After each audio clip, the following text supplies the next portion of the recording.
Hey guys, Nick from ArchCityPLO.com and Arch City Poker. In today's video, we're going to talk about stopping hero calling so much, or whatever I put for the title. I think it's going to be stop hero calling, but there are obviously going to be situations where you are supposed to do some bluff catching. Your opponent's, line might not make sense, and then you are going to be able to profitably call. But when you are shown obvious signs of strength, kind of where like a red flag goes up in your mind, your opponents are not going to be bluffing often enough to warrant bluff catching too often against them.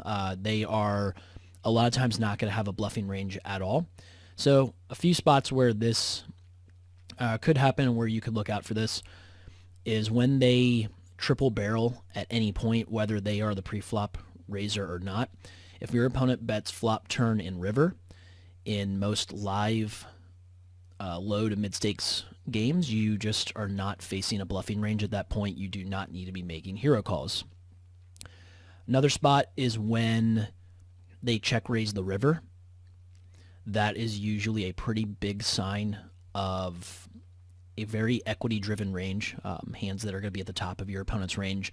They usually are just not going to have a bluffing range, period, to where you do not need to hero call.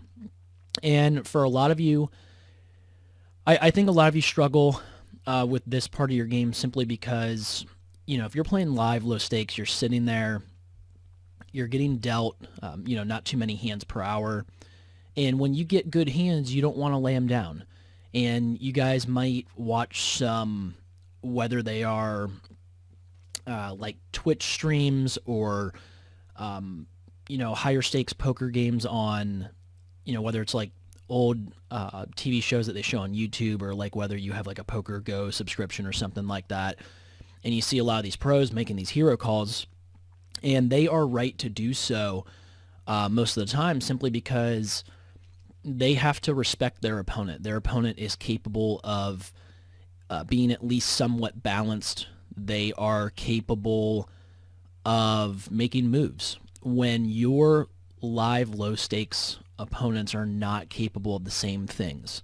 So you have to keep that in mind. You have to understand that when there are obvious signs of strength, we do not make money off the population by bluff catching.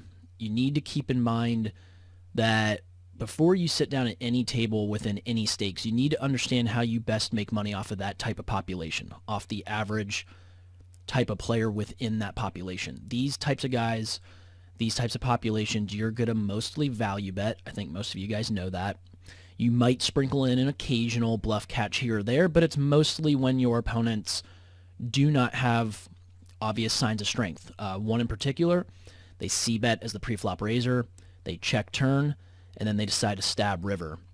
That line is a little more indicative of possibly some bluffs showing up in their range.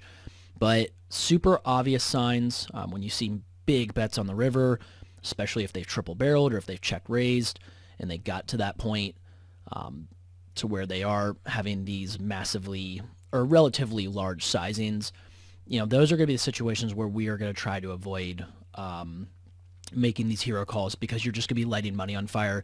You just want to fold, accept that they are not bluffing enough and they have something, and we just move on to the next hand. And you guys will be surprised that if you add up all these times that you would make note that you usually would hero call, add up all that money that those bets would equate to, maybe at the end of the week or the month, and you'll see how much that you're going to be saving in these spots and how your win rate's going to skyrocket. So if you have any questions or comments, as usual, go ahead and let me know in the comments section. Hit the subscribe button. Hit the link to ArchCityPLO.com.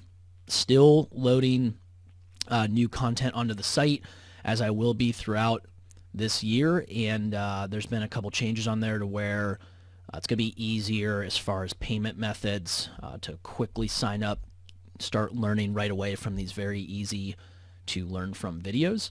And I think you guys will enjoy what you see there. So otherwise, I will see you in the next video, and thanks.